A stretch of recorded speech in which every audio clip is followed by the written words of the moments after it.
Estou na coordenação do programa Origens, que é o nosso programa de educação para as relações étnico-raciais, de educação antirracista aqui do colégio, né? Todos vocês, imagino, sabem o que é o programa Origens? Quem aqui não sabe ainda o que é o Origens? Bom, são poucos, mas o programa Origens é um programa de educação voltado para a revisitação dos nossos conceitos, dos nossos pilares, a partir de uma perspectiva antirracista, né? Então nós temos trabalhado isso ao longo desses últimos 5 anos de forma mais consistente, com toda a nossa equipe pedagógica, com a chegada da nossa consultora Sueli Benício, que está aqui também. Então a gente vem ano após ano intensificando as nossas ações de uma forma mais assertiva, desde a educação infantil ao ensino médio, passando pelas equipes administrativas e, evidentemente, pedagógicas. E dentre essas ações do programa Origens, juntamente com o nosso centro de formações do Colégio Oswald, nós temos os diálogos oswaldianos, né? Que é uma proposta de fazer, a cada vez mais oferecer letramento para a nossa comunidade, dentro das diversas temáticas, questões de gênero, educação antirracista, enfim. Na última semana, no dia 4 de junho, nós recebemos o Rinaldo Voltolini, que falou sobre a série Adolescência, foi bastante importante. Era uma coisa ali que vinha gerando ansiedade nas famílias, nos profissionais e nos estudantes. Então, para nós foi importante receber o Rinaldo para tratar desse tema. Bom, apresentação feita, eu não quero me alongar muito aqui.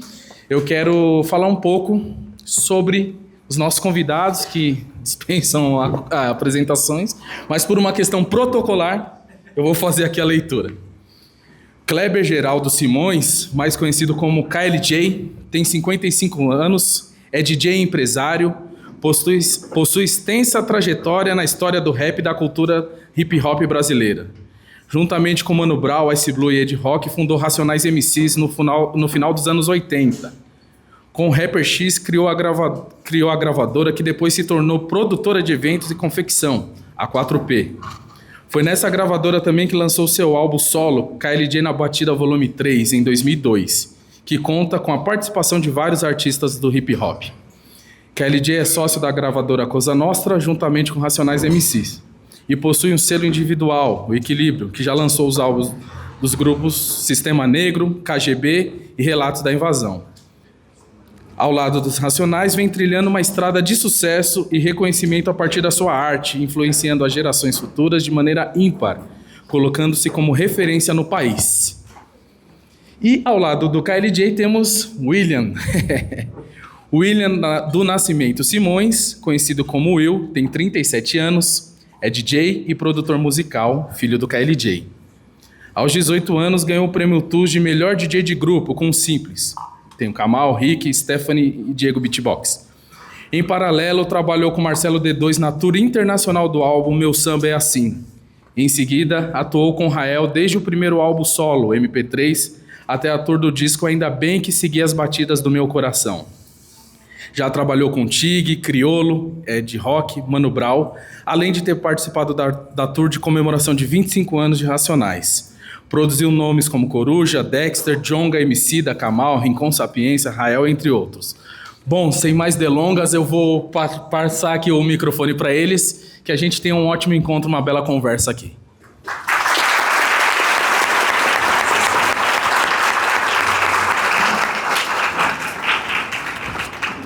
Boa noite, tudo bem? Firmeza, um prazer estar aqui no Projeto Origens. Muito obrigado, André, pelo convite, pela conexão. E vamos trocar ideia. Boa noite a todos. Alô, som. A escola é o lugar de aprendizado, de troca de ideia. Estamos aqui para educar e ser educado. Conversar, ensinar e aprender. Então vamos conversar. Tudo pronto? Vamos. O tema... Isso. Quero que você comece contando um pouco sobre o poder da música mesmo, né? Que é aquele tema que a gente elaborou no combate ao racismo, né? Mesmo. Tem mais bom, eu revezo com ele. Eu vi uma vez, vamos começar assim, vai. A gente vai contando as histórias Cada um conta um pouco do que viu, do que sabe, do que leu. Eu vi uma vez um vídeo do KRS-One, que é o emblemático MC, tinha o grupo Boogie Down Productions. Ele fez um disco muito bom com o finado DJ Scott LaRock. Ele falou assim: o rap é a voz do povo negro. Ele começou a palestra falando isso, né? O rap é a voz, eu vejo o rap como a voz dos que não tem voz, né? Tudo começou, o primeiro rap que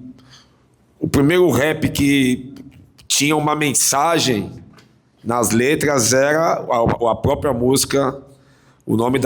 A própria música se chama A Mensagem, né? The Message, do grupo Grandmaster Flash e The Furious Five. Ali eles contam as histórias de rua, perseguição policial, pobreza, tráfico de droga, que a comunidade negra vivia nos anos, ali, final dos anos 70, começo dos anos 80.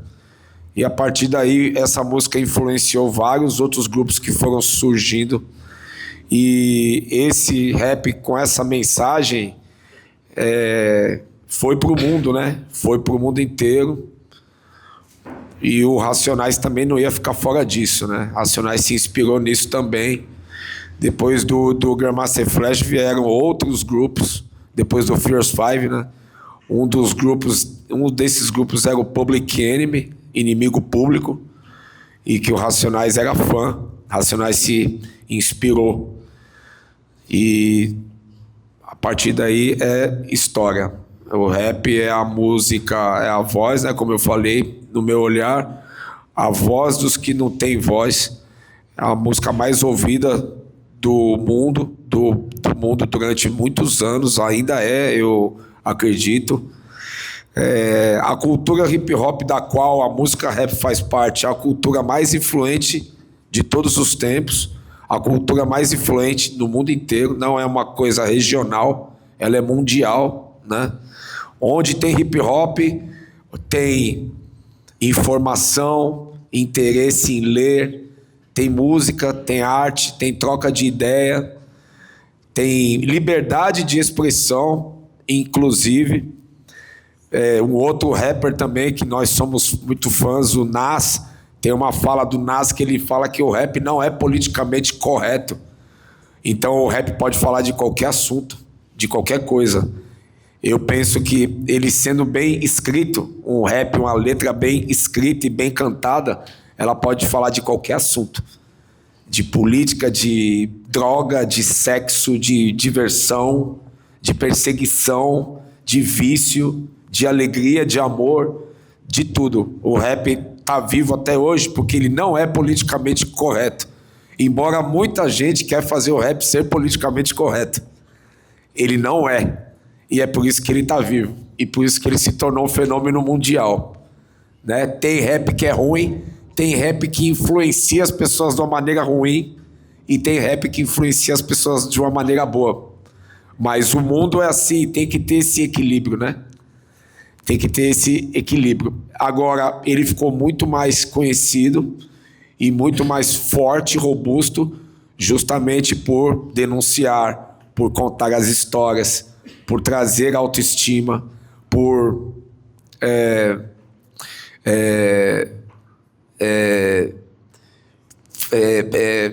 trazer prosperidade financeira, prosperidade educacional, né? Então, também não posso ser hipócrita de dizer que ele ficou muito mais forte sendo protesto. Porém, não pode ser só isso, senão ia ficar chato. Imagina todo o grupo de rap falar de protesto, de denúncia, ia ficar chato. Já tinha acabado. Então, basicamente é isso, né? Não pode ficar esticando muito chiclete também. É legal mandar a ideia no resumo, a ideia resumida. E o Will tem as considerações também aí. O Will manja muito de música, manja muito de rap, fala inglês fluentemente. Enciclopédia aí, ó, musical e de história. Valeu!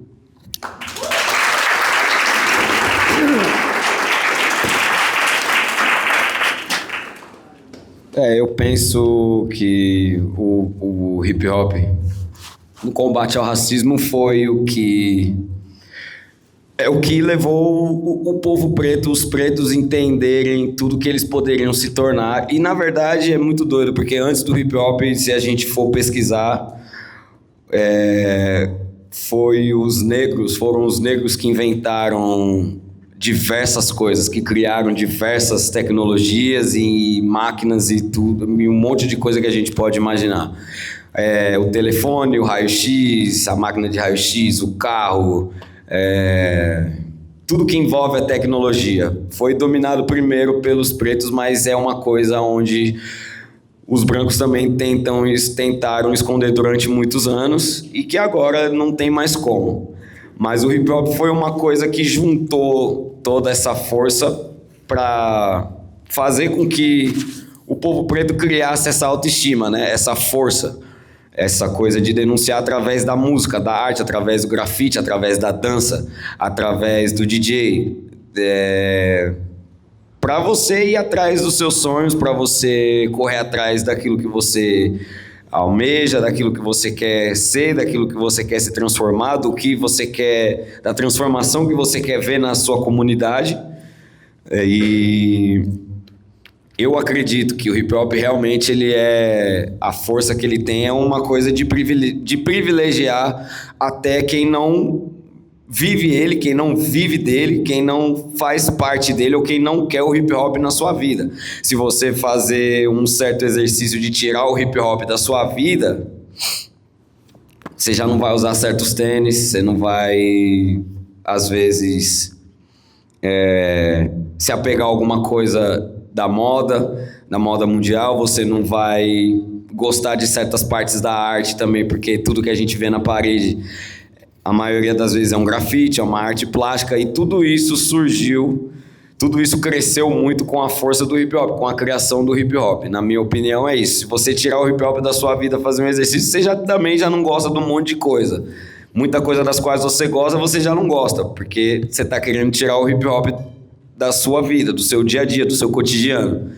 Então, no combate contra o racismo, o hip hop também fez a gente conhecer e gostar de outras músicas que a gente, na verdade, nunca imaginava, porque se você prestar atenção, os samples, você consegue fazer uma música de rap, de hip hop com qualquer outro tipo de música. Com samba, com rock progressivo, com rock hardcore, com jazz, com blues. E a música, se você for ver, toda a música mundial surgiu também do povo preto. A gente que criou o blues, o soul, o jazz, o samba e o house também, o drum and bass, então o punk inclusive. Então o hip hop no combate contra o racismo, se você for ouvir, na minha opinião, é a arma fundamental, a arma número 1 que tomou conta do mundo e que uniu várias etnias, vários povos também, que também criou um mundo, uma possibilidade para outras raças também viverem disso e viverem isso, né? Eu acho que é isso.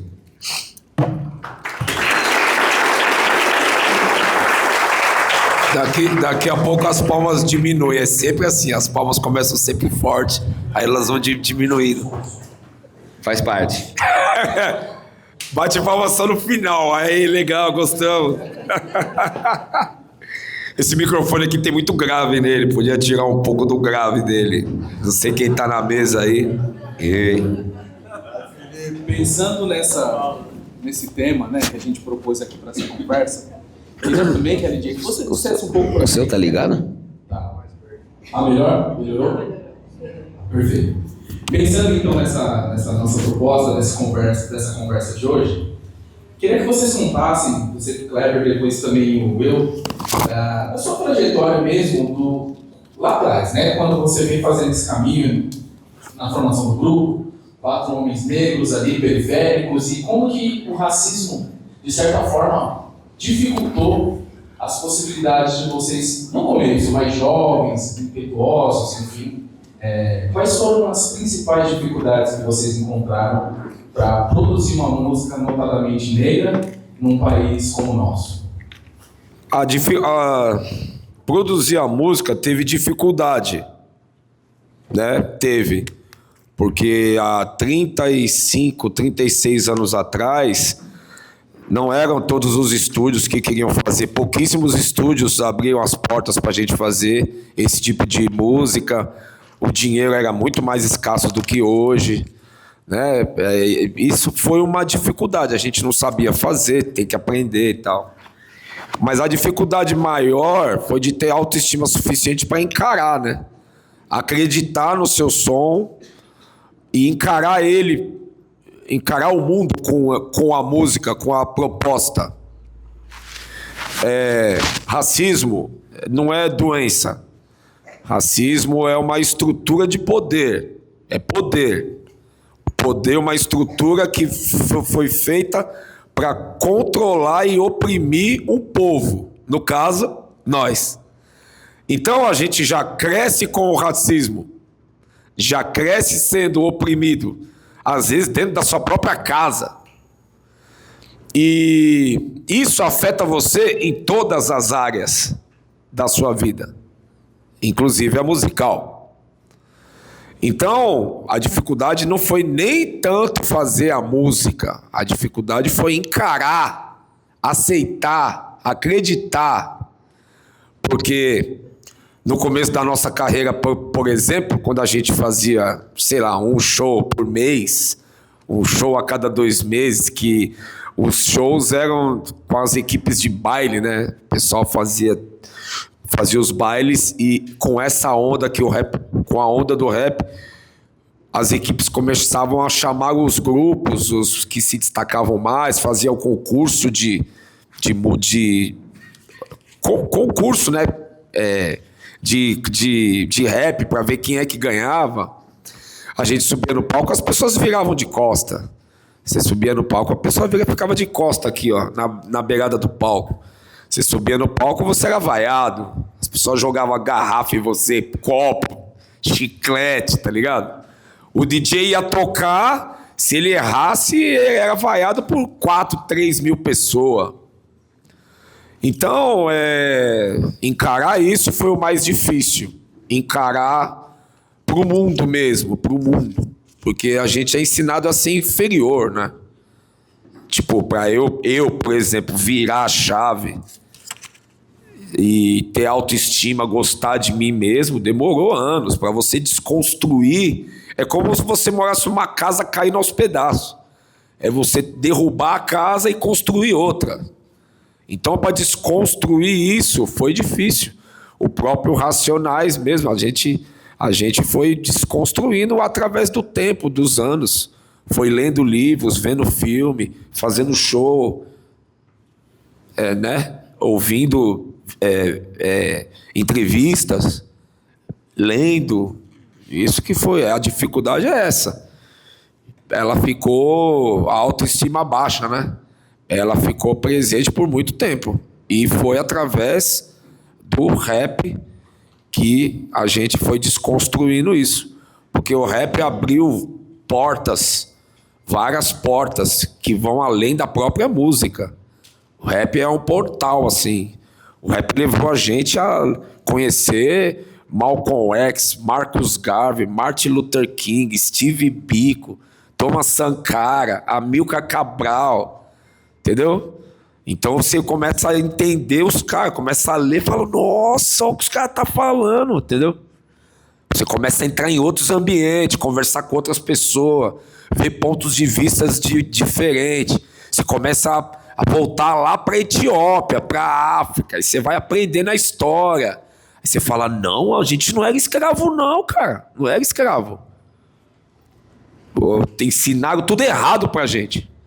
Então, desconstruir tudo isso, por isso que eu falo, é a estrutura de poder, o racismo. Você já nasce se vendo inferior, você já nasce diminuído já. E vai crescendo assim. E ao contrário, quanto mais você cresce, mais diminuído você é. Estrutura de poder. Já foi o país, o Brasil foi construído assim, né? Então, para conversar isso aí, ela vai ficar até 6 horas da manhã falando isso. Chega. O mais difícil foi desconstruir. Desconstruir aqui na cabeça. Perfeito. Sem palmas aí, por favor, hein? Eu vou chegar numa para você também, mas eu preciso fazer uma ponte ainda a partir disso que você disse, porque tendo em vista essa estrutura racista que a gente vive no Brasil, eu imagino que os primeiros passos dentro da indústria fonográfica, porque os donos das gravadoras são majoritariamente pessoas brancas, pessoas com dinheiro, pessoas influentes. Como que foi esse primeiro passo para romper esse paradigma e conseguir essa inserção? Ótima pergunta. A gente, então, como que eu estava falando? Hip hop é independente, né? A cultura, ela nasceu na rua independente. O DJ, na verdade, começou na África, como tudo, né? Você vai lá do 1920, 1930, as tribos já estavam dançando break já. Você vê os caras, os mesmos movimentos que foram aperfeiçoados nos Estados Unidos. Já tinha as rodas de conversa de rima na própria África. Que não sei o quê, que minha roupa é mais bonita que a sua, blá, blá, blá, blá. Não, a minha roupa que foi feita por meu avô de tantos anos, que tinha tantas aldeias aqui. E um via respondendo pro outro. Já era rima, já. Foi aperfeiçoado. Por isso que eu falo, é ancestral. Já vem de lá de trás. Hip hop é ancestral. Mas a pergunta fugiu, tá vendo? Vai linkando uma coisa na outra. Nesse primeiro momento, essa indústria, esse meio Sim. musical. Independência, né? A gente se inspirou na gravadora do Eazy, na Ruthless. A gente se inspirou na gravadora do Jay-Z, a Rockefeller, na gravadora do GOG, a Só Balanço. Os caras montaram as gravadoras deles. A própria Sugar Hill, que fez muito sucesso nos anos 70 e 80, ali, meados dos anos 70 até meados dos anos 80, a gravadora Sugar Hill imperou. Lançou muita coisa. A dona era uma... né? O dono da gravadora era uma mulher, gangsta. Entendeu? Então a gente se inspirou nisso, nessa autonomia. Você tem a sua gravadora, você grava quando você quer, você chama quem você quiser, você não está preso em contrato, né? E é a sua empresa. Então a gente aprendeu. E não foi com o primeiro e nem com o segundo disco. O primeiro disco que o Racionais lançou independente com a própria gravadora foi o Sobrevivendo no Inferno. Que aí nós lançamos a nossa gravadora, a Cosa Nostra. Então a independência é muito importante. E não é para todos, tem gente que não tem. É trabalhoso você ter sua empresa, cuidar, você trabalha mais, só que é seu, você faz o que você quiser, você que manda. Entendeu? Então, a única saída, vamos dizer assim, a única saída para esse problema que a gente tem aí no mundo, inclusive no Brasil, que é o racismo, que é enfrentar, que é essa estrutura de poder, é ser independente, cara. É ser autônomo. E não só ter sua gravadora, ter o seu restaurante, ter sua casa, entendeu? Ter educação financeira. É complexo. Ser dono das coisas. Dono, não o gerente. Entendeu? Não o inquilino. Ser o dono do imóvel. Difícil. Acabou a escravidão, os caras jogou nós na rua. Tem menores aí de idade, é um linguajar que sai natural, tá? Não se ofendam os pais aí, os tios aí, desculpa, tá?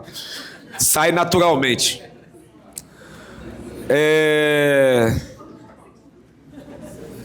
É isso, autonomia, independência. A gente aprendeu isso com essas gravadoras e a gente fez isso e estamos aí até hoje. Racionais tem a Cosa Nostra, da Cosa Nostra veio a Bug Naipe, e daí veio a KL Música, veio a 4P, tudo nosso, é independente, tudo empresa nossa. Mas tem que ter mais terreno, tem que ter prédio, tem que ter mais casa, entendeu? Porque tudo isso é poder. Tudo isso vai desconstruir. Tudo isso vai contra a estrutura de poder que foi criada contra nós. Bom, agora eu vou estender uma pergunta aqui para você, Will. Nesse sentido, depois de toda essa trajetória que seu pai já fez ali, primeiro, né, não só seu pai, você, mas meu pai, a gente já encontra um mundo minimamente mais caminhável, né? Como foi para você agora, tendo em vista todos esses artistas que você já gravou, já trabalhou, já produziu? Quais foram as principais dificuldades que você encontrou? Eu sei que você teve algum enfrentamento racial ao longo desses últimos anos da sua carreira. Por que eu pergunto isso? Porque hoje você é o Will, conseguiu sua autonomia, seu nome, sua grife, com seu trabalho, com seu suor, mas eu imagino também que as pessoas olhem para você de uma forma diferente, levando em consideração sua família toda de DJ, né? Uma família grande e importante no cenário. A estrutura familiar foi fundamental. Eu via meu pai falando isso para mim muitas vezes, quando a gente comenta até hoje às vezes sobre algumas outras pessoas, sobre alguns artistas, pessoas que estão, né, na vida, no ramo, conhecidos nossos. E aí ele falava muito sobre a estrutura, ele fala muito sobre estrutura familiar, uma certa estrutura familiar, né? O que me encaminhou foi a estrutura familiar. Ter ele, ter meus tios, ter minha mãe, ter minhas duas avós, mesmo sofridas, né? Com muitos valores, muita ideia, com muito trabalho, com todas essas coisas. Mas o meu pai nunca deixou de falar também. As coisas não são fáceis, vá lá e trabalhe. Nada vai vir de graça. Não interessa que você é meu filho. E eu passo por isso, eu continuo passando por isso.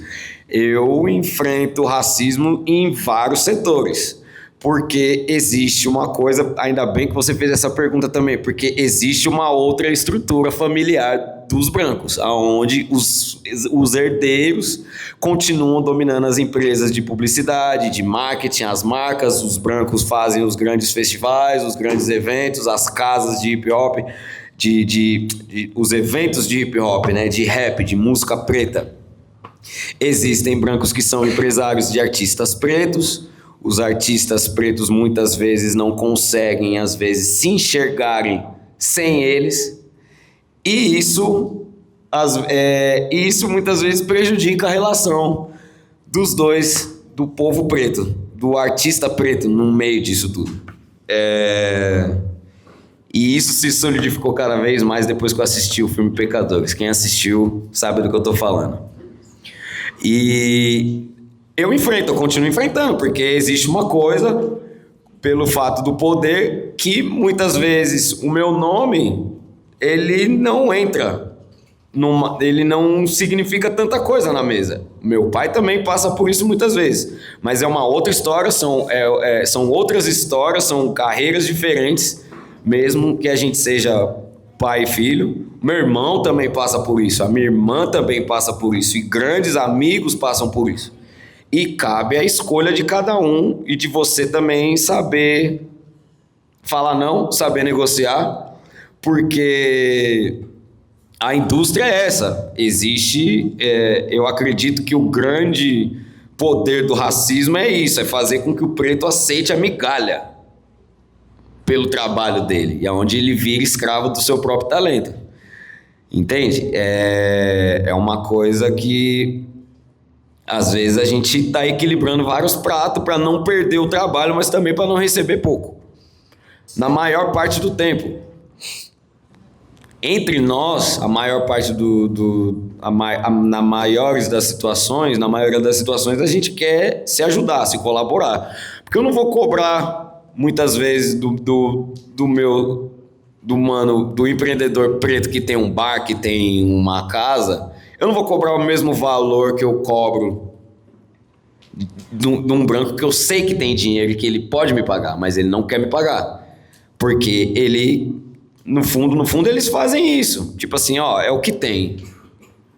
Você quer o engradado, mas eu tenho essa garrafa aqui com 3 dedos de água. E então, ou você... E muitas pessoas, elas elas se veem presas nessa situação. Então, a estrutura familiar que eu tive, que eu tenho, foi o que me ensinou também a acreditar, né? E é isso. Nem sempre eles estão se importando com o nome que está ali. Com o nome do DJ Will, com a carreira que o DJ Will construiu, continua construindo. Ou o KLJ, ou seja lá, ou o Mano Brown, Ed Rock, ou o Rael, ou o Criolo. Existe uma forma de prender a gente a contratos, a valores, a dinheiro. Puta, eu não consigo, não vou conseguir fazer, não vou conseguir colocar isso pra frente se eu não tiver essa pessoa por trás. Então, eu continuo também enfrentando. Acredito que a maioria enfrenta, né? Eu tenho amigas maquiadoras, a minha esposa, minha companheira é stylist também. A gente tá ali em casa vendo as marcas, as empresas querendo contratar ela. Mas a gente não dá para baixar o valor. Será que a gente pode fazer por tanto? Não dá para fazer por tanto, porque é isso. Mas ao mesmo tempo a gente também não quer perder aquele dinheiro. Então, eu não acho que o que eu vou falar agora é romantismo, mas eu acho que o artista preto, o artista negro que está aí em evidência, que está aparecendo, os que estão aparecendo, os que já estão há um tempo no mercado, eu acho que poderia haver um certo sindicato, uma certa cúpula, certas reuniões de grandes nomes, de nomes que já estão sendo requisitados no mundo, porque você vê, tem maquiadora, stylist, videomaker, fotógrafo, artista plástico, grafiteiro, que é isso, que não consegue, às vezes tem medo de perder o trampo, tem medo de perder um pouco do cachê que está ali, mas uma coisa é fato, os donos das empresas, das publicidades, do mercado, eles continuam passando isso para os filhos deles. E a gente muitas vezes não conversa entre si, não passa isso para os nossos. De saber, de falar, o piso é esse, a tabela é essa, ninguém sai de casa por menos que isso. Aí o cara vai escolher com quem que ele quer trabalhar. E isso é uma conversa mais profunda, é mais detalhista, né? Mas o que eu penso é isso. A gente muitas vezes se torna escravo. E se você for analisar hoje, aqui no Brasil, quem tem ditado as regras e contratado os artistas negros, a grande maioria são os brancos. É interessante você ter dito isso, porque no final do ano passado, nós recebemos aqui o ex-goleiro Aranha, né? Vocês, ele faz uma fala muito parecida com essa, de que ele foi sozinho, né, encampar a luta mesmo contra o racismo que ele sofreu, para milhões de pessoas verem na Rede Globo num jogo 2 vezes contra o Grêmio. Ele fala sobre isso, mas ele não encontrou apoio da classe de jogadores naquele momento para fazer um levante mais assertivo, talvez, do que ele sozinho.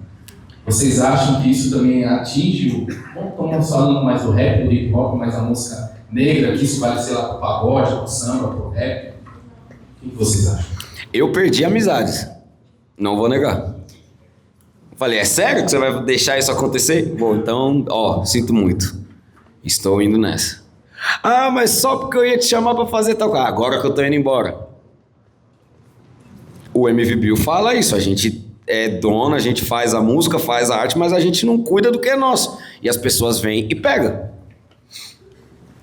Então, assim, a gente tá... alguns de nós estamos em sintonia, né, no pensamento, mas na prática, não existe essa reunião ainda, essa união mais forte, né? Onde vai falar, não, é isso. A gente não vai... É um grande trabalho a ser feito, né? Na minha opinião.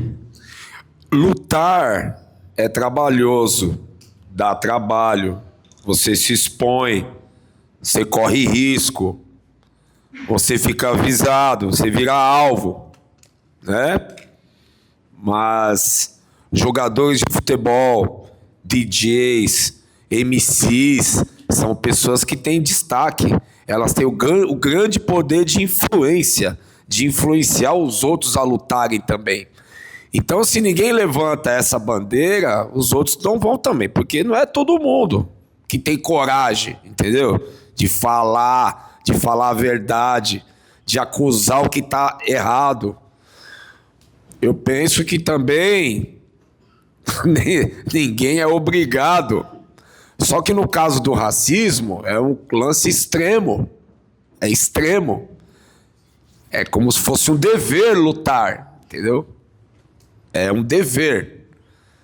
E, infelizmente, muitos não têm essa coragem no meio esportivo e no meio artístico. Poucos têm. Tem surgido mais pessoas assim, com essa coragem, né? Tem melhorado.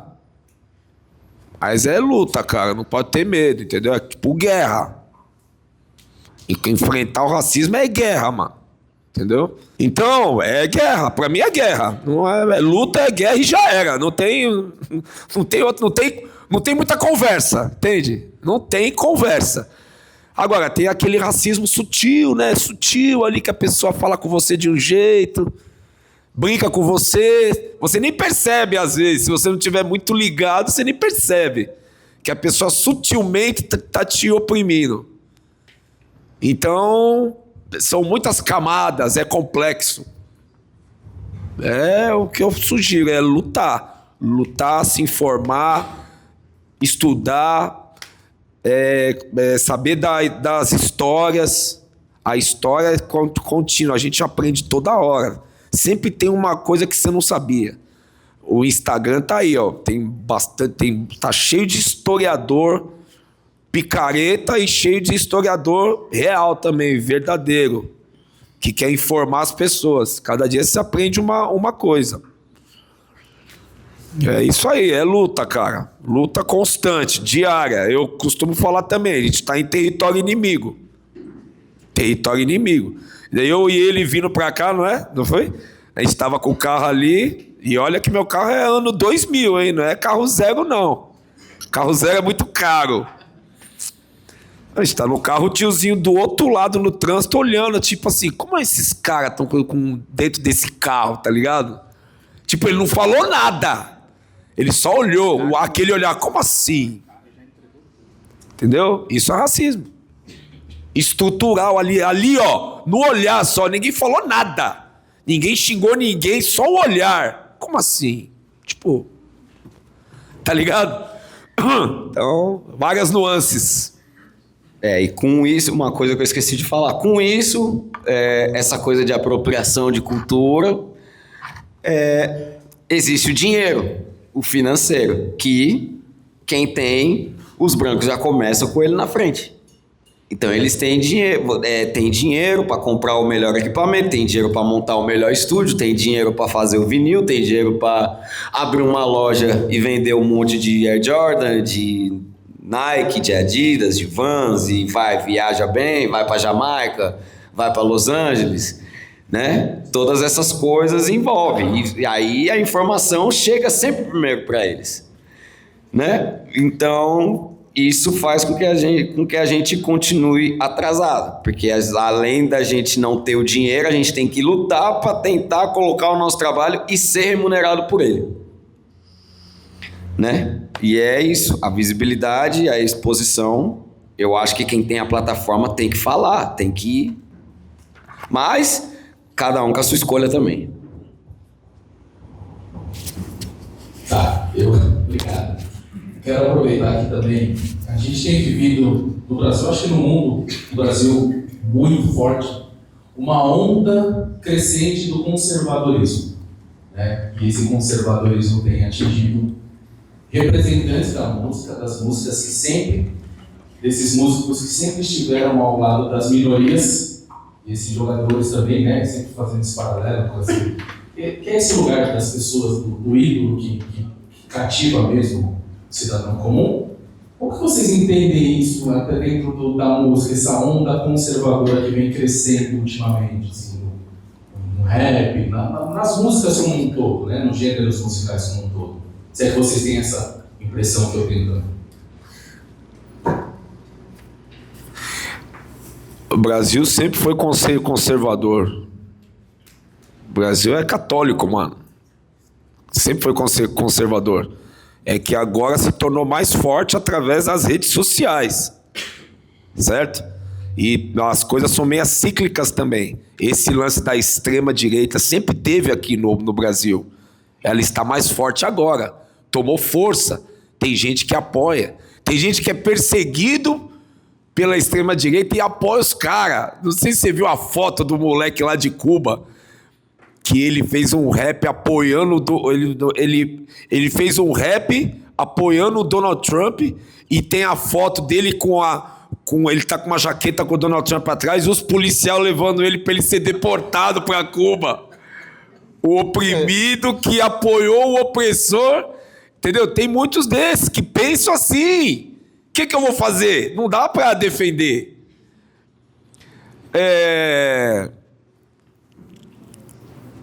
Eu vou linkando um assunto no outro, eu acabo esquecendo das ideias, da pergunta inicial. Sim, sempre teve. O conservadorismo, o racismo, os extremos da direita, sempre teve. Ficaram mais fortes agora aí com as redes. Eu acho que tem muita gente querendo perguntar e trocar ideia com a gente.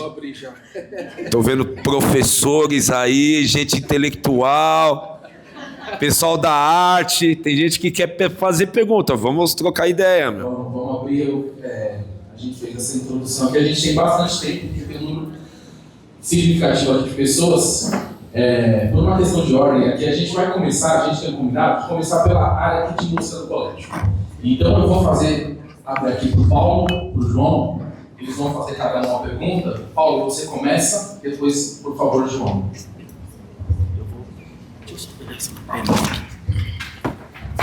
A hora voa, né? Já se passaram 50 minutos já.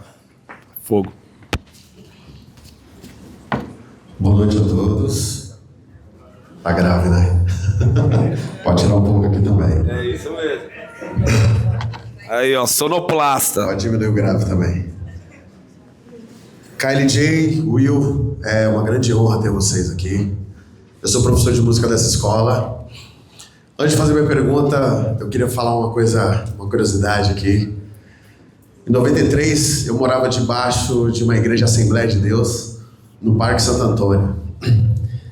E naquele momento estava rolando o lançamento do Raio X.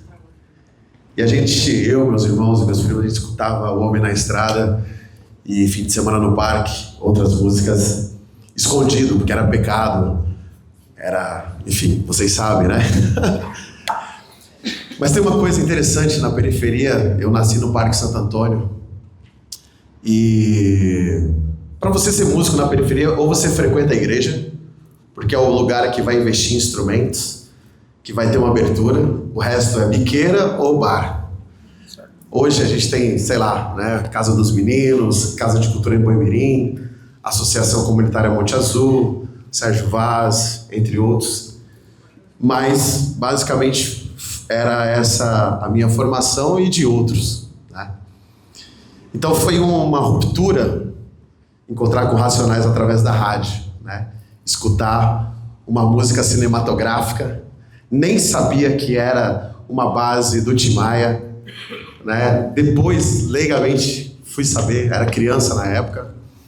E então tem um peso histórico muito forte esse dia aqui, né? Eu tenho uma triagem de perguntas aqui para fazer, né? Você falou, uma vez um cara falou para mim assim: você sabia que você é preto? Eu falei: como assim? Eu nem me liguei. Eu queria saber quando foi que aconteceu isso com você. Você se ligou em que lugar você estava na sociedade? E como pessoas como Sueli Carneiro, Conceição Evaristo, o Movimento Negro, como vocês chegaram? Porque eu sei que o Racionais esteve em encontro, né, com o Movimento Preto. E qual foi o divisor de água? Fita cassete, mano. Qual foi a sua relação com fita cassete? Quais foram as gambiarras? E, por último, para fechar essa pergunta grande, o Tim Maia, cara, como foi esse rolê com o Tim Maia? Ele era um cara chato pra caramba, mas como foi essa aceitação, né, desse encontro?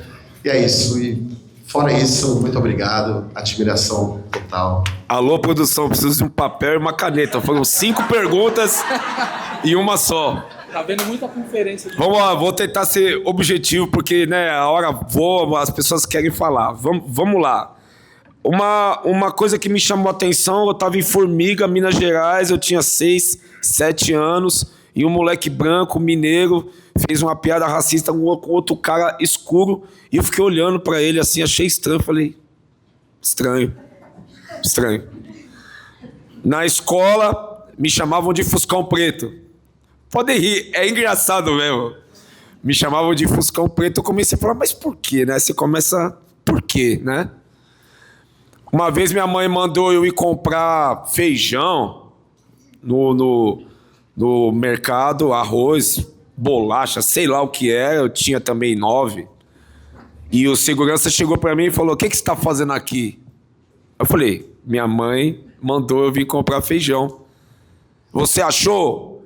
E era uma marca que ela queria. Eu falei, não. Ele falou, então some daqui. Então você vai percebendo e depois, mais velho, você vai linkando, né? Alguns parentes faziam piadas racistas também. Parentes brancos. O Brasil é muito misturado, né? Então tem muita mistura de branco com preto, enfim. Essa é uma, né? O Tim Maia, a gente nunca falou com ele, foi através do contato para fazer Homem na Estrada, foi com a Zimbábue, que era a gravadora, que a gente tinha assinado com eles, a gente não era independente ainda, e o William da Zimbábue e o Serafim conheciam o Tim Maia, que já tinham feito shows com ele. E a liberação do sample foi no Bigode, o Tim Maia falou, não, deixa eles fazerem o som aí, tá tudo certo. Até hoje, ninguém cobrou a gente por causa disso, todos sabem que o Tim Maia liberou, né? Tá nas nuvens, não tem contrato, não tem nada. A gente nunca conheceu o Tim Maia, louco, né? E o Tim Maia.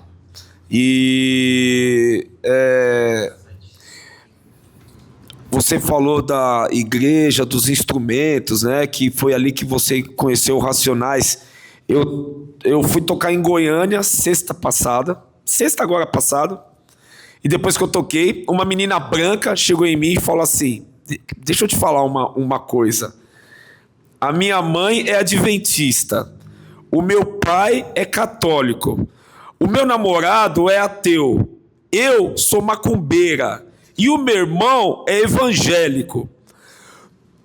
A música de vocês vocês fizeram todos nós ouvir a música de vocês e se emocionar com o que vocês falam.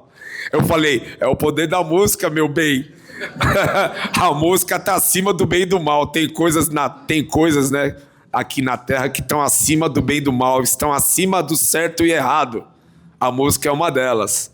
O amor é outra coisa também, está acima do bem e do mal, né? Acima do certo e errado. Então, acho que eu respondi sua pergunta. É o poder da palavra, da lírica, da batida, né? Que faz qualquer um se identificar, fala, não, peraí, isso aqui é muito bom, independente da minha mãe não gostar, do meu pai não gostar, da minha religião não gostar, eu vou dar um jeito de ouvir esses caras, porque é a verdade, entendeu? A verdade sendo falada assim, é igual um jab do Muhammad Ali, pá! É real, entendeu? E a outra, já respondi 4. A fita cassete. Sim, a fita cassete, anos 80, né, cara? Rádio gravador, 3 em 1, acho que tem gente aqui da minha idade que viveu essa época. E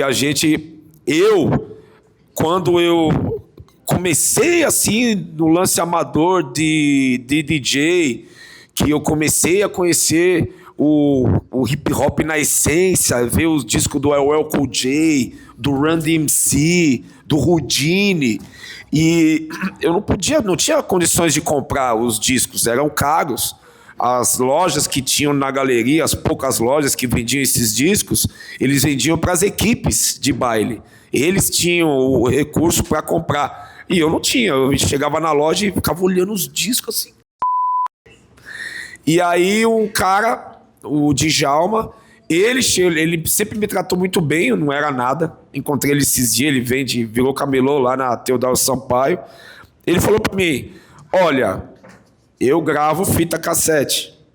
Eu posso gravar as melhores músicas de cada disco desse aqui, eu gravo para você e você paga o valor de um disco importado. Para mim é jogo. E aí eu comecei a fazer os bailes juntamente com o Ed Rock, com as fitas cassete. Tinha uma cultura nos anos 80, que tinha muito baile nos bairros, nas casas de família. E os bailes aconteciam na sala, todo mundo tirava os móveis da sala, colocava no quarto. A festa acontecia na sala e os até então DJs ficavam no quarto, ninguém via os DJs. Os DJs ficavam escondidos. E a gente ficava lá no quarto, soltando as músicas com a fita cassete. A gente gravava as fitas, cada um levava um tape deck, outro levava o 3 em 1, outro levava um par de caixa, outro levava um amplificador e a gente montava o som ali, entendeu? E a gente olhava pela fresta da fechadura para ver se as pessoas estavam curtindo o som. Era assim, a história da fita cassete. E ele gravava as músicas do FM. O FM tocava música, ia lá e gravava. E era difícil, porque as rádios não falavam quem cantava as músicas. Eu demorei anos para descobrir várias músicas, porque eu ouvia a música, sabia até cantar a música, mas não sabia quem cantava. E quem tinha a informação, os DJs que tocavam nos bailes, nas equipes, não passava a informação para um cara que estava começando leigo. Então, esse Djalma me ajudou muito, porque ele gravava as fitas e ele escrevia o nome e quem cantava. E aí a gente começa a conhecer ali, entendeu? É isso. A história é essa. E tudo história, tudo verdade. O rolê da Sueli Carneiro e da Conceição Evaristo do Movimento Negro. Como foi se despertar pro raciocínio? Sim, isso tudo foi linkando, né, cara? A música do Public Enemy, e aí veio o livro do Malcolm X, apareceu lá no Guelé 10, que era o Instituto da Mulher Negra, e esse livro começou a rodar, um lia um pouquinho, um lia, passava pro outro, e a gente começou a ler. E aí conheceu a Sueli Carneiro, o Guelé 10, a gente começou a ir lá todo sábado, se reunir para conversar, e foi crescendo. Foi assim, surgiu assim.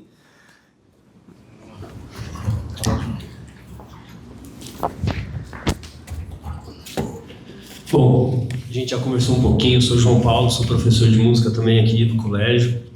É uma grande honra, inimaginável, há um tempo atrás, ter vocês aqui. E é muito louco, porque sabendo que vocês vinham aqui, a gente fica pensando, que será que eu vou perguntar? Porque são tantas perguntas, você quer saber tanta coisa. E eu sou de um tempo que pensar que o Racionais ia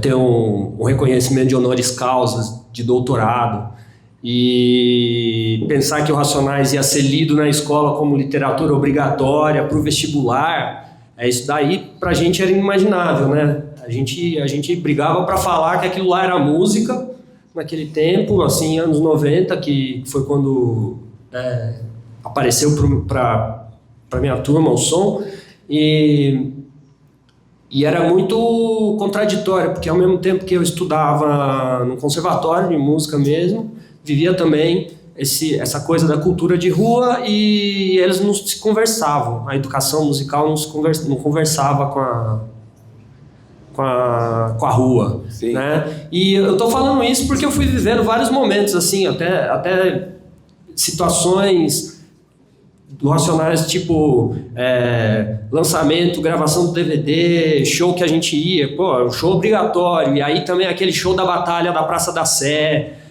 vários momentos que eu olho e falo, nossa, a gente foi acompanhando a história, tudo isso, e de repente foi vendo o Racionais também, apesar de todas as dificuldades, também ser aceito por uma certa intelectualidade, como não, isso aqui é pensamento, isso aqui é referência cultural, e hoje é impossível você falar em música brasileira, e na minha opinião é impossível falar da história do hip hop, mundialmente falando, né?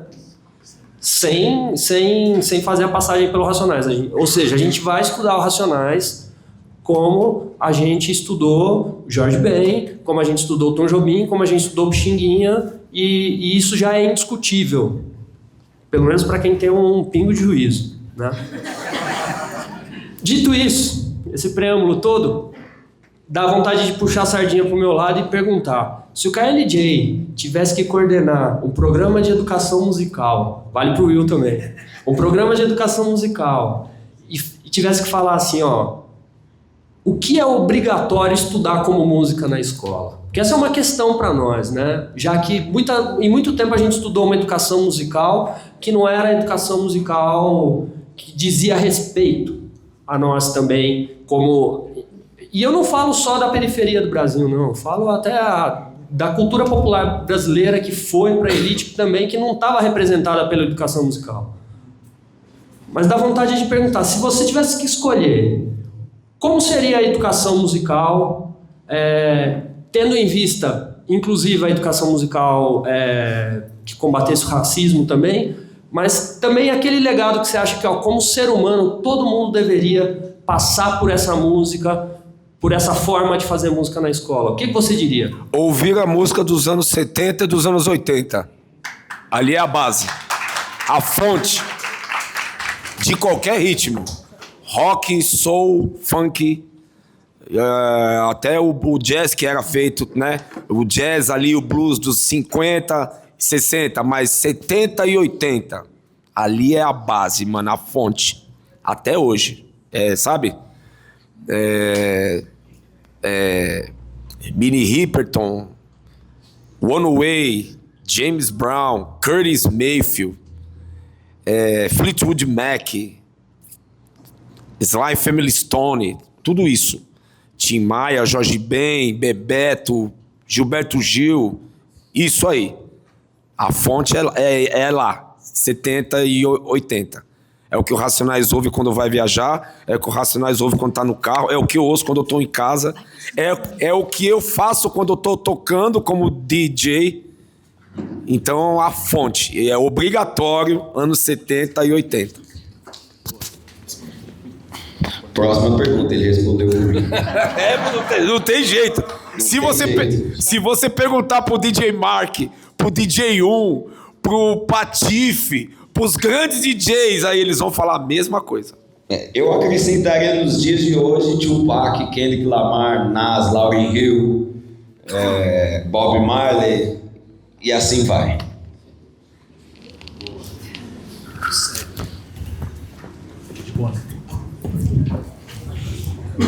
Vou até ficar de pé aqui para que todos me vejam. Acho que assim, a pergunta vai ser primeiro um agradecimento, depois do agradecimento um convite também. Bom, quem não me conhece, eu sou Célio, eu sou grafiteiro, sou artista de rua, escritor, artista plástico. Eu venho de Guarulhos, fui catador, puxei carroça na rua, vim de bolé de caminhão com a minha família, acabei de palestrar no TED São Paulo, né, com grandes pessoas, e sofri na pele o que é ser uma pessoa invisível. Morei na rua, contei essa minha história, e eu digo que o Oswald é uma mãe para mim. O Oswald, ele me acolheu como artista, me olhou como artista, me enxergou como artista, e quando eu fui fazer os murais, né, eu tenho um mural aqui, eu tenho um mural na Girassol também, e tenho no Piaget e também no Elvira Brandão. E todas as vezes que eu proponho uma ideia autoral, de arte autoral, eles sempre abraçaram. E eu estava em Porto Alegre, vocês foram para lá, né? Vocês foram tocar em Porto Alegre, eu vi que vocês iam estar aqui, eu falei, pô, eu preciso estar lá, preciso lá. O que eu fui fazer em Porto Alegre? Eu tenho um projeto de arte e educação em escola pública, e eu fui pintar 10 escolas que ficaram debaixo de água. Ou seja, o menino da periferia, o menino que é filho de nordestino, eu não sou retinto, mas eu sou homem preto, eu me enxergo assim. E o Racionais e o KLJ principalmente, as nossas histórias se cruzam em vários momentos. O primeiro momento foi em 2002 para 2003. Você foi lá no Mano Nivas, Costa Norte. Você chegou com seu voyaginho lá com o Ed Rock, parou seu voyaginho branco e ensinou a gente a discotecar. Eu tinha 12 anos de idade. E dali por diante, eu quis levar a cultura e depois fui para a cultura hip hop através do grafite. E eu fiquei com aquela semente. Se eu conseguir fazer com que o KLJ fez comigo com outras crianças, e eu plantar uma semente e fazer uma curva na vida delas, eu acho que esse é o caminho. Então hoje eu faço oficina, palestra em diversas cidades do Brasil, mais de 150 escolas, tirando crianças pretas até do tráfico, no Rio de Janeiro, crianças que se formaram em arte a partir do nosso projeto. Então a minha pergunta para você é, você como pai, e entendendo e enxergando o rap como uma potência, qual o conselho que você daria aqui? Aqui a gente tem muita gente branca, pais brancos, né? Qual o conselho você daria para um pai branco no ensinamento do seu filho na questão do racismo, ser um antirracista e não reproduzir, né, esse pensamento? E o outro eu tava lá na Rock 7, vou até pintar lá, fazer um mural lá dentro, e eu tava falando com o Ed Rock até da gente fazer um projeto de resgate da educação através do rap, porque eu percebo que a educação pública ela está se perdendo, muitas escolas sendo fechadas para se tornarem prédios, especulação imobiliária. E eu penso que o rap, o funk, o trap, a cultura preta, a cultura periférica pode se juntar com a educação e fazer um resgate da educação através do rap. E, cara, só agradecer. Obrigado por tudo aí. Assisti hoje, eu terminei de ouvir hoje o podcast seu lá com o Mano Brown e obrigado por tudo. Eu respondo a primeira e você responde a segunda, pode ser? Bom, vamos lá. Aos pais brancos que se identificam com a causa. Primeira coisa, tem que saber que o sistema foi montado para beneficiar vocês. De 400 anos atrás para cá, até hoje. Entender isso e mostrar isso pro seu filho. Nós já começamos na frente. A corrida, nós começamos lá na frente já. E eles lá atrás. Tem brancos pobres? Tem. Tem brancos de classe média que estão cheios de dívida? Tem. Que não tem educação financeira? Tem. Mas todos eles são beneficiados pela estrutura que está montada. E esse é o básico, né? A base. É o arroz com feijão. Entender isso. E ensinar para o filho. E a outra coisa que o Malcolm X sempre falava. Se os brancos querem mudar o racismo, a estrutura de poder, eles têm que começar lutando na origem dessa estrutura, que é no meio de vocês. Não adianta se juntar com os pretos para lutar com os pretos. A luta é nossa. A gente faz festa, se reúne, conversa, e isso tudo é aprendizado, isso tudo é muito bom. Mas os pretos vão voltar para as casas deles e vocês para de vocês. Então enfrentem o racismo no meio de vocês. Com as piadas, com as atitudes que o outro fizer, falou, não pode fazer isso. É a mesma coisa. Os pretos com machismo. Não pode, como é que eu vou dizer? Perpetuar o racismo, diminuir a mulher preta no nosso meio. Né? A gente debate as ideias, porque gente ruim está no meio de todo mundo. Mulher, homem, preto, branco, tem gente boa e tem gente ruim. Só que tem as estruturas de opressão, de poder, né? Que não pode ser, não pode passar batido, né? Não pode deixar passar. Então não deixe o racismo chegar na casa de vocês, na intimidade de vocês, quando vocês estiverem com os filhos de vocês. A luta é nossa. Se vocês quiserem lutar, lutem na origem, que é no meio de vocês, né? Pessoas brancas, os brancos. bem intencionados, que querem um país melhor, né? O conselho que eu tenho para dar é esse. Conselho é bom e se dá. E aprendi isso com Malcolm X, né? Malcolm X falou isso, Malcolm X muito sábio. Não concordo com tudo que ele falava, né? Eu tento tirar o que eu me identifico dele, mas um olhar muito sagaz, né? Um olhar muito assim atento disso. A estrutura de poder foi montada para os brancos, não é para nós. Nós estamos em território inimigo. Contamos com vocês, pessoas brancas bem intencionadas, para deixar o país melhor, menos pior, né? E tudo é a educação, é conversar com os filhos, entendeu? Tudo é isso. Qual era a outra pergunta? É 1000 graus. Não, não, mas tem a outra pergunta que você falou.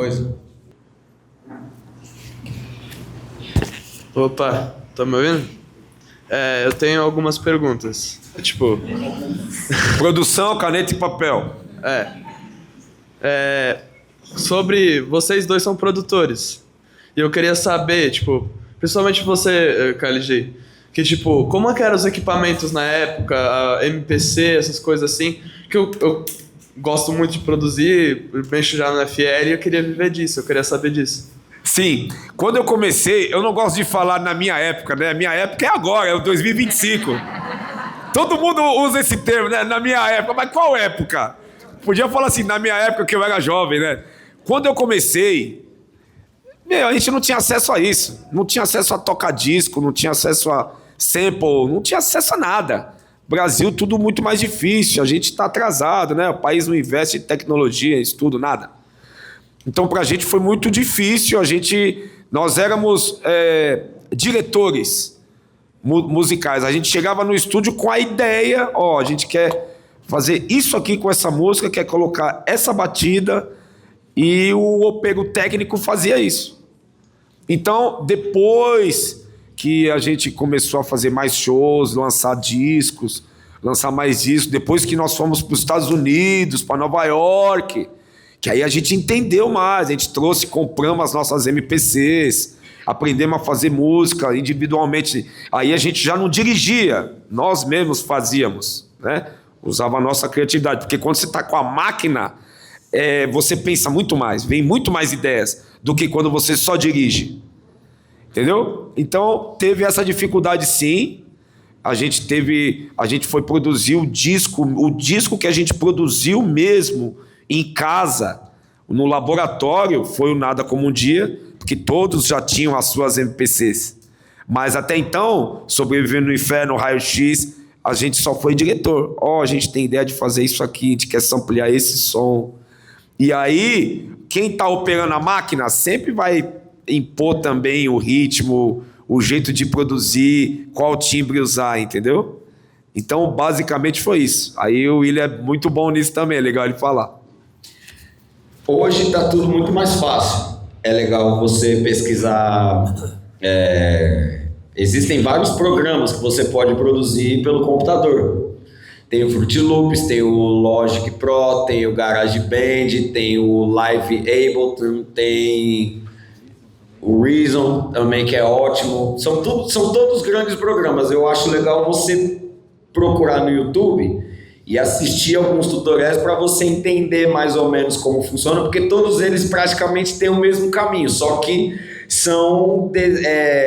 o design, né, do programa é diferente, os comandos mudam um pouquinho, e as telas, então, e tal. Você pode fazer pelas máquinas também, tem MPC, tem a Machine, mas para hoje, assim, com a tecnologia, muitos produtores surgiram fazendo pelo computador. Então é legal você pesquisar. Tem um computador, você já pode baixar o programa, você consegue fazer craqueado, ou você pode comprar também, o que não é tão caro. Craqueado você vai ter seus estresses. Pode ser que coisas funcionem e coisas não. Mas eu te aconselho a você, às vezes, comprar, porque tem programa que é barato, não é caro. Pode ser que fique caro pelo lance do dólar, pelo valor do dólar, porque é tudo de lá, né? Mas se você tiver um MacBook, por exemplo, o GarageBand já vem junto com ele. Já é um software que está lá, então você já pagou. Você pagou pelo computador, logo tem esses programas que vêm, né? Esses softwares. Então, é isso. Eu aconselho você a pesquisar programas de produção musical que já vem que você faz no computador diretamente. Dá para você acionar o teclado ali também do computador, ele vira um teclado musical, ele te indica as notas que são brancas, as notas pretas e tal, e você pode fazer isso. Mas é difícil, né? Você querer tocar um acorde ou fazer alguma coisa com o teclado ali no dedinho, compra um tecladinho pequenininho portátil para você e divirta-se, assista os tutoriais que eles ensinam passo a passo, aonde aperta REC, aonde você corta o trecho da música, o sample, onde você monta a bateria. Muitos já vêm com timbres de piano, de baixo, de bumbo, de caixa. Tudo isso vai funcionar muito bem para você. Fechou? Cádio. Divirta-se, meu Cádio.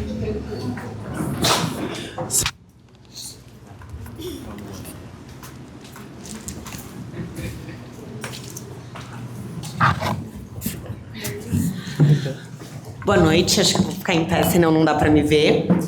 Eu sou a Luana. Primeiro, eu queria dizer que eu acho que falar do povo preto sem falar de cultura não dá. E falar de cultura do povo preto sem falar do hip hop também não dá. Mas eu tô aqui como uma representante da Sheila André, que é a nossa coordenadora, e que pediu encarecidamente que eu lesse uma mensagem dela para vocês, que é: olá, eu sou Sheila André, estou sentida de não poder te ver e ouvir nessa data, mas quero te agradecer pela importância imensa que você tem na educação, especialmente para os meninos e meninas das periferias do Brasil. Vocês e os demais Racionais fizeram parte da minha primeira produção de material didático de língua portuguesa em meados do ano de 1995, com a música O Homem na Estrada, quando nem por sonho as universidades pensavam na importância da sua produção cultural. Através dos beats, da consciência e da coerência, vocês ajudaram gerações inteiras a se reconhecerem, pensarem criticamente e entenderem o seu valor dentro de uma sociedade que muitas vezes tenta nos silenciar. Obrigada pela sua grandeza, com reconhecimento meu e de meu filho Eduardo, que é um grande admirador. Pela atenção, obrigado. Aí o poder da influência, tá vendo? É isso. A gente vê como missão, né? Tipo dever nosso, sabe? Missão mesmo. Responsabilidade, mano.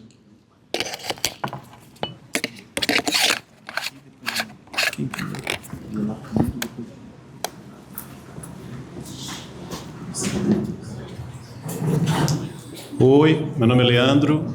Primeiro eu queria dizer que eu sou um fã. Eu conheci Pânico na Zona Sul em 91. Em 92 eu vi vocês no Sesc do Carmo com o René do Rap e Caico. Faz tempo, hein? Tá, faz tempo. Mas tá guardado. E muito obrigado, Will, por falar da importância da organização e da ação coletiva. Eu acho que isso é um ponto muito importante que eu vou levar daqui hoje. E também, eu não sabia desse detalhe que Sobrevivendo no Inferno foi o primeiro independente. Acho que dá para dizer que o rap nacional tem aquele negócio antes de Cristo, depois de Cristo. Bom, antes de Sobrevivendo, depois de Sobrevivendo é um marco, é um marco inegável, né? Eu queria te perguntar uma coisinha sobre o documentário da Netflix, que eu achei muito curioso, que você disse que você e o Ed não são da quebrada, né? Que o Ice Blue e o Mano Brown são, e você e o Ed não. Meninos de bairros simples, mas não da quebrada, né? E que foi com grande alívio que você descobriu que o Jorge Ben era um menino de classe média do Rio Comprido. Mas, falando sério agora, você acha que existe de fato essa cobrança de que o artista tem que ter uma extração social A ou B para poder produzir um tipo de arte A ou B? Essa é uma pergunta muito importante, muito inteligente, porque a gente fica preso no romance. Eu vim do gueto. Eu sou do gueto e eu sou talentoso porque eu vim do gueto. Não, o talento está com todo mundo. É claro, a história mostra. Muita gente extremamente talentosa veio dos lugares mais longes, mais pobres. Mas gente como Jorge Ben, que teve uma criação melhor, a mãe do Jorge Ben é etíope. Isso aí você já entende tudo já. A mãe do cara é etíope, mano. Então, tipo assim, isso foi um alívio mesmo para mim, porque eu também estava preso nesse reconhecimento que eu só poderia ser reconhecido como um cara bom se eu fosse. E eu sofri muito com isso, sendo do Racionais. Porque o Racionais falava disso também. Né? O Brau, que é o principal letrista, o Brau, eu fui na casa dele. Morava numa rua de barro, uma casa de 15 metros quadrados. Eu fui lá, eu vi. Ele e a mãe dele. Entendeu? E ele para mim, é o maior letrista do mundo, não é só do Brasil. E o universo fez a gente se encontrar. Por isso que eu falo que o Racionais é uma coisa que já estava junto há 500 anos atrás já. Porque é dois caras que veio da Zona Norte, de bairros simples, mas não era favela, entendeu? E o Brau e o Blue vieram desse lugar. E a gente se encontrou e se identificou. E sim, quando eu soube que o Jorge Ben não veio da favela, foi um alívio para mim. E eu pude entender. Aí eu vou voltar de novo, que muita gente não entende que o arroz, feijão e couve é um prato vegano. Entendeu? Eu não entendia. E depois que eu vi o Jorge Ben falar, não, cara, um dos principais músicos do Brasil. Se você ouve a música do Jorge Ben, você fala, meu Deus do céu. As histórias, a letra, a produção, os arranjos. Né? E o Jorge Ben, tipo assim, o Jorge Ben foi conhecido, vamos falar de um jeito assim bem simples, o Jorge Ben foi conhecido pela classe média e pela classe mais abastada de 90 para cá, porque anos 70 e 80 era só favela que gostava do Jorge Ben, o cara que não veio da favela, mas ele entendia. Entendeu? Então foi isso, é tudo verdade. Foi um alívio para mim, porque eu também estava preso nesses valores. Eu passei muito tempo me sentindo culpado de ter condições um pouco melhores do que os outros iguais a mim. Entendeu? Então por isso que eu falo, a música ela está acima desses valores sociais. Né? E foi o Jorge Ben me salvou. Tipo, o exemplo dele desconstruiu, virou a chave. É isso. Boa noite a todos. Eu queria reiterar o que eu falei em off, né? Eu hoje me entendo uma pessoa melhor por ouvir muito Racionais. Ouvir Racionais me permite conhecer um lado da história que eu não tenho acesso pelos meus privilégios. E automaticamente construir uma relação de empatia e entender que essa estrutura é totalmente falha e que precisa ser ajustada e que esse é um legado que eu preciso passar para os meus filhos. Isso. De alguma forma, eu fico feliz em estar aqui nesse debate. Uma cena me chamou muita atenção, eu sempre falo isso há cerca de 4 ou 5 anos. Eu tirei uma foto no fim de uma festa junina, como a gente teve ontem, que era a foto oficial de todos os profissionais da escola envolvidos naquele evento. E ali havia 3 pretos.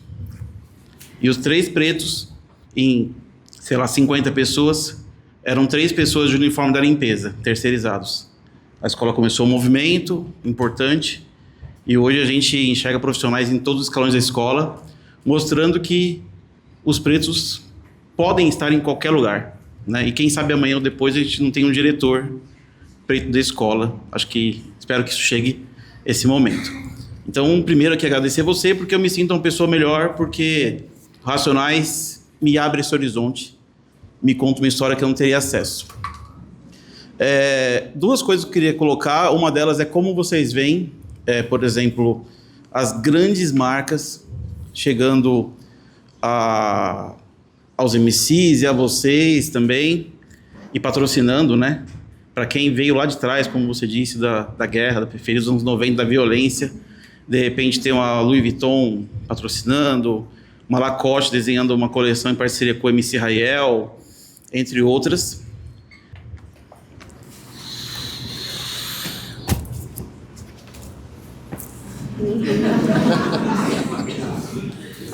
Bom, vamos lá. A primeira pergunta foi sobre as marcas. As marcas querem dinheiro. As marcas querem vender. Elas sabem disso. Elas sabem da influência que os artistas de rap, funk, trap têm. Eles estudam quantos seguidores, quantas pessoas vão no show. Elas sabem disso. Algumas marcas têm má intenção, que só querem o dinheiro. Outras querem fazer negócio. Eu acho que a gente está na pista para negociar também. Porque se você fizer um bom dinheiro com uma marca que você se identifica, mas essa é a minha opinião, né? Uma marca de carro me procurou para fazer a propaganda de um carro. E eu pensei, era um ótimo dinheiro. Era um ótimo dinheiro. E eu pensei, e fiquei pensando, e eles são assim, a gente quer a resposta amanhã. É assim, a pressão, tá ligado? Tá aqui, ó, o malote está aqui, ó, mas queremos a resposta amanhã. E eu fiquei 24 horas pensando. E eu tava voltando para casa pela Pompeia, pela Avenida Pompeia, e eu olhei o carro que eles queriam que fizesse a propaganda, e o meu eu superior perguntou para mim: você compraria esse carro? Aí eu falei: não. Então cala sua boca, não vai fazer propaganda nenhuma.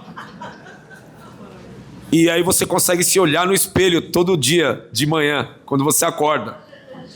Enfim, eu acho que tem que fazer bons negócios. O Rael fez com a Lacoste, ele sempre vestiu, né? E a Lacoste viu que tem esse público, mesmo eles não gostando do público, que a maioria são gente pobre, porque o pobre quer andar que nem o rico, mano. Ele quer ter as mesmas coisas. É o valor material, né? O material. A pessoa mora numa casa caindo aos pedaços, mas ele quer ter um carro zero na porta. É o outro plano que a gente cai, a outra rede que a gente cai também. Finalizando, é isso. Se tem identidade entre o artista e a marca, eu acho ok. Se o artista tem uma boa assessoria com ele, tem que ter uma assessoria, né? Tem que ter uma boa logística com ele para um bom empresário ou empresária, um bom consultor, um amigo, né? E fazer bons negócios. O dinheiro, quando ele é digno, quando ele vem com ética, quando ele vem com dignidade, ele é bem-vindo. Né? A gente precisa do dinheiro para sobreviver. A questão de sobrevivência também. Eu não sou contra. Eu tenho que ter a identificação. Gente, a gente já está chegando perto do nosso horário, mas a gente ainda tem 2 perguntas. Vamos. Você fez ali, mais uma. Boa noite, Khaled. Boa noite, Will. Eu tenho uma pergunta, repassando um pouco a pergunta não anterior à outra, que era um pouco dessa coisa do classe A e classe B. E eu queria saber, assim, mais ou menos, com todos esses anos de experiência que vocês têm e tal, que vocês já passaram por tudo, assim, queria saber o que vocês acham de, branco cantar rap. Não, se tiver talento, tá tudo certo. O que não pode é querer entrar e tomar, né, o lugar do outro talentoso. O Eminem é um cara branco, canta muito, escreve bem, ele é muito bom no rap, ele é talentoso. O Hariel é branco, ele é super talentoso também. Então, é aquilo que eu tava falando, do amor, da arte. O talento também tá acima dessas questões de cor e de camada social. Mano, o talento não tem jeito. Você falando, a pessoa é boa no que faz, desculpa. Entendeu? Então eu acho isso. Hip hop não pode ser preconceituoso. Hip hop é libertário, né? Mas tem que ser reconhecido que os maiores MCs da história são todos pretos. É igual o Kung Fu. Não adianta eu querer ir lá na China e ser mais do que o Bruce Lee. Desculpa, não vai dar. Isso tem que ser respeitado. Essa hierarquia é natural. Mas eu conheço vários DJs brancos, talentosos, são meus amigos. Vários MCs brancos também. Produtores também. Produtores, entendeu? São todos bem-vindos. Talento não tem jeito, mano. Talento é talento. Já era, não tem jeito. Eu acredito que é isso. O artista branco, se a causa dele não for... quando o assunto é arte, música, o hip hop, se a causa dele não for igual, não faz tanto sentido, né? Que é isso. Hip hop não tem que ser preconceituoso, tem que lutar contra o preconceito, é exatamente isso. Eu gosto muito do Eminem também, mas ele foi zoar o Michael Jackson, ele perdeu a graça. Pô, foi zoar o Michael Jackson, é o Eminem. Mas aí o Michael Jackson ligeiro, né, leve, sutil, comprou todos os direitos dele. Então toda vez que você falar mal de mim, eu vou ganhar dinheiro. Né? Não tem filtro, né? É um pouco da ética zero. Até pra você rir do outro, você tem que ter ética. Pra zoar o outro, tem que ter ética. Os caras não têm ética. Muita gente não tem ética. Tá ligado? Essas, assim, eu nem ia fazer uma pergunta, mas acho que não ia fazer pra vocês, mas quero que vocês falem sobre isso também. Em vários momentos, a gente foi aqui reiterando a responsabilidade dos artistas, né, dos artistas de rap, de trap, do funk, em relação à questão política, em relação ao contexto, e sempre essa leitura de contexto. E por vezes, o KLJ e o Will foram falando dessa questão do posicionamento, e usou termos guerra, luta, e eu concordo integralmente com isso. Mas isso também traz uma coisa que também não é nenhuma novidade, que é reiteradamente expressada por vocês e por outras pessoas, que é viver na zona do inimigo. É pesado. Sim. Pesa 1 tonelada. Então eu brinco que essa opção faz com que a gente acorde, né, e durma com um peso reiterado nas costas. O Will falou da importância da família, dessa estrutura familiar, para fazer com que ele pudesse lidar com isso e caminhar. E que isso foi importante para ele não fugir e tentar manter um mínimo de coerência nessa lógica de bem-estar mais duradouro e de bem-estar efêmero, né, daquele que voa muito rápido. E ao mesmo tempo que acho que que a juventude, que os novos artistas de uma nova geração precisam ter consciência, eu também não desumanizo a ideia de viver leveza. Né? Mesmo que essa leveza, e a gente sabe disso, que essa leveza ela é efêmera, pose. Tô leve até o dia em que me tiram a leveza. E para alguns de nós, a leveza é sempre retirada em algum momento. Então eu fico pensando nisso porque numa lógica racista, para alguns a leveza é a regra. Eu queria poder acordar e viver com leveza, e para outros ela é uma possibilidade de capturar o momento. Então acho que às vezes ao invés de ficar, não tipo romantizando, mas ao invés de focar tanto em quem sucumbe para viver leveza efêmera, as pessoas também pudessem se questionar o quanto que eu abro mão da minha leveza e carrego esse peso, ao invés de colocar na cabeça e nos ombros de quem sempre carrega o peso. Então, eu queria que vocês pudessem um pouco nisso, porque é isso, né? Os empresários brancos não abrem mão da leveza deles, o mercado branco não abre mão da leveza deles, mas eles precisam abrir mão disso e pegar um pouco do peso para que as pessoas possam também fazer melhores escolhas e poder, né, equilibrar essa balança, assim, não tem almoço de graça, né? Não tem essa conta de soma zero.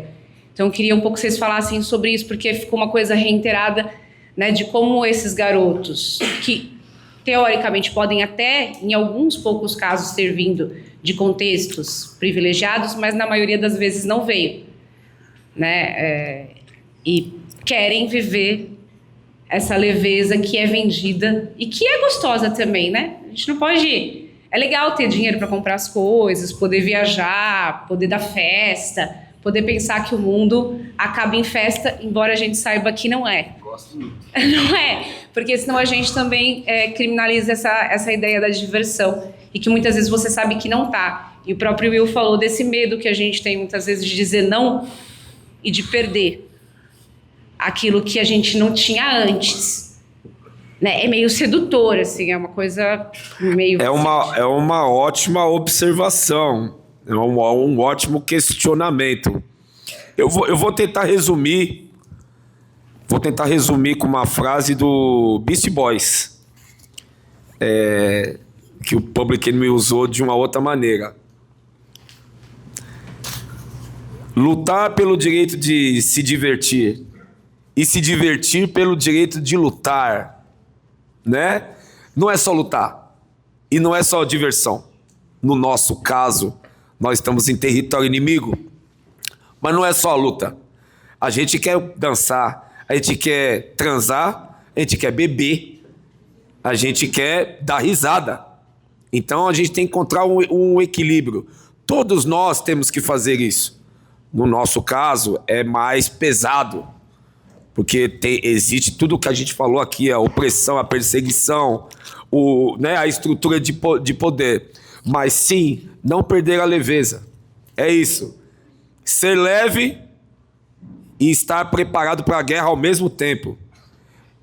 A outra frase do melhor letrista de todos os tempos: o cheiro é de pólvora e eu prefiro rosas.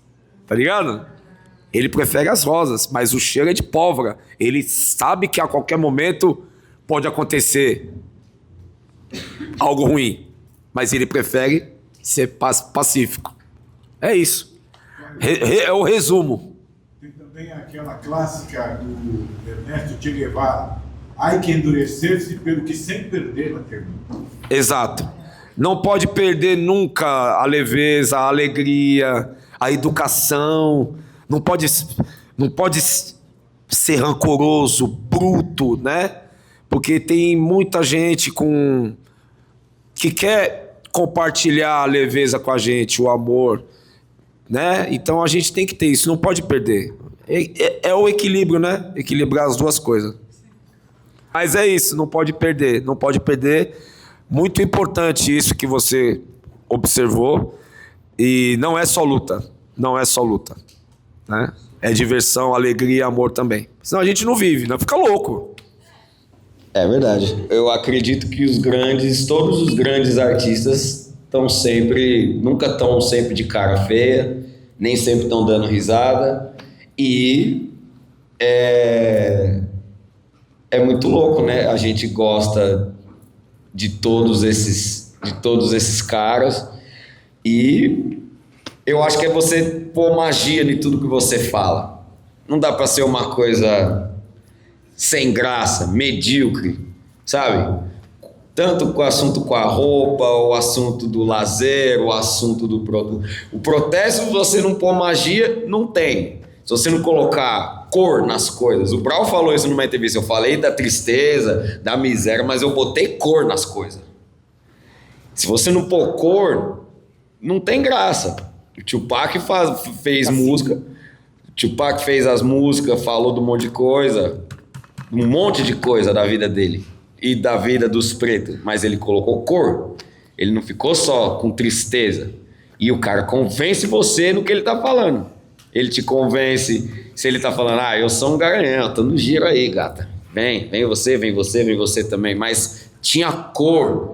Ele não saiu falando: eu vou pegar você, vou todas vocês e vai ser isso. Senta. Olha aqui me olhando. Tá ligado? É isso. Uma música, a arte sem a essência dela, ela não dura, ela não presta. Tá ligado? Ela não mexe com nada, o ritmo não mexe. Tipo, o funk começou com 120 BPM, do nada tá 150. Que é isso? Você não sabe nem que você não tá tendo nem tempo de assimilar o que tá acontecendo. Um trap que só fica ali também. Eu não tô entendendo o que você tá me falando, mano. Como que eu vou gostar de uma coisa que eu não entendo? Tá ligado? Aí é muito louco. Tá, posso estar sendo prepotente no que eu tô falando, porque muita gente não fala inglês aqui no Brasil. Tudo bem. Mas se você buscar a tradução, você vai falar, porra, da hora. Nem tudo é isso também. Às vezes uma música romântica, uma música de relação do homem com a mulher, o cara fala, porra, não sei o que, pá, quero trombar você, e cair você no banco de trás ali da Land Rover, mas às vezes o cara tá colocando uma poesia, uma cor naquilo ali. E muitas vezes você não precisa entender o que está sendo falado, mas você vê que está tendo uma arte naquilo ali, que tem uma essência. Agora, a responsabilidade que você falou do homem branco, do dono da gravadora, eles querem dominar isso desde quando o hip hop chegou. Eles viram que era uma indústria que ia dar muito dinheiro e que tinha um jeito de manipular, porque até hoje isso acontece com certeza com o funk. O moleque tá lá na favela, ele não tem um pão para comer. De um lado tem a migalha, do outro lado o cara tá falando, o banquete é esse. E ele não sabe que em um ano eu posso fazer 1 milhão, mas o cara tá fazendo 20 em cima dele. Eles não entendem isso, a maioria. Mas sai da miséria, tira a mãe, tira o pai, tira os irmãos da pobreza, da miséria. Ao mesmo tempo se tornam responsáveis por colocar essas músicas, essas letras, a maioria. E de novo, a complexidade entra no meio do jogo, né? Agora, eu acho que é muito doido, mas antes de você... o Pharrell falou isso. Antes de aprender a fazer música, eu aprendi a ler contrato. Então, é uma coisa que às vezes pode ser complicado, pode ser difícil, mas é uma que vai te levar para outros lugares, outros caminhos. Eu, com a minha estrutura familiar, eu pude ler certos contratos. Leia o contrato, não assine, não faça isso, não vá por esse caminho. Tá aqui, tem isso. Sem contar com um abre e fecha rápido. As plataformas digitais, elas são um desserviço para a música mundial. A parte que foi legal foi que todo mundo pode colocar sua música lá, o mundo inteiro pode ouvir, mas a gente não ganha nem 1 centavo por cada play. Só que o dono do Spotify tem casa, tem uma mansão na frente de um lago, lá na Suécia, na Suíça. E aí a gente sabe o quanto de dinheiro que ele tem, a gente não sabe o quanto a gente ganha, porque é 0,000,6 centésimos, tá ligado? Então, assim, eles estão trilionários enquanto a gente não consegue recuperar R$1.000 que a gente investiu em uma música, que vai designer, vai mix e master, vai produção musical, horas de estúdio. A gente não consegue saber, porque eles não especificam, tipo assim, você deu play por 15 segundos na música no Spotify, a gente tá ganhando tanto em cima disso. Mas é uma coisa de contas, que até os grandes artistas renomados também estão perdendo. Alguns brigam, outros não. E aí é muito doido, porque os donos das gravadoras começaram a ceder os direitos autorais pro Spotify e começaram a falar, vocês estão ganhando maior dinheiro, a gente também quer. Mas quem é que se lasca? Quem continua se lascando? O artista. Então, tá havendo uma mudança? Nem tanto. Eu falo que eu já tô me tornando chato comigo, tipo, nossa, filha, você tá falando disso de novo, mano. Mas é isso. Se a gente não souber reverter esse jogo também, a gente vai continuar sendo explorado. Não tem uma lei trabalhadora. Um amigo meu hoje, eu fui no trabalho dele numa loja que ele trabalha, ele falou assim, tô saindo fora, mano. Falei, vai sair fora mesmo? Porque, comissão, né, mano? Só recebo comissão. Vendi R$110 mil esse mês e eu tô ganhando 2 contos. Falei, os caras não é capaz de dar nem 5% pra você. Eu já ia estar bem. Então, o Brasil também tem essa mentalidade colonizadora, exploradora. E o mundo, boa parte do mundo também tem. Mas eu boto fé de que a mudança está chegando. Está acontecendo. Devagar. Eu não sei se nós vamos ver, né, pessoal de 70 até 90? Pode ser que a gente veja, pode ser que não. Mas a gente tem que continuar até as coisas se efetivarem um pouco mais. A long time coming, but I know the change gon' come.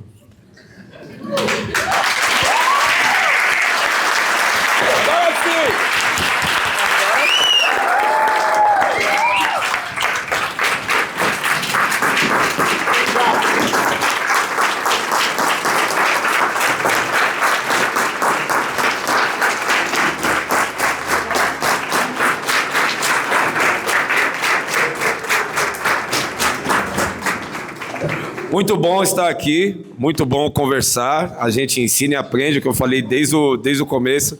Espero poder ter...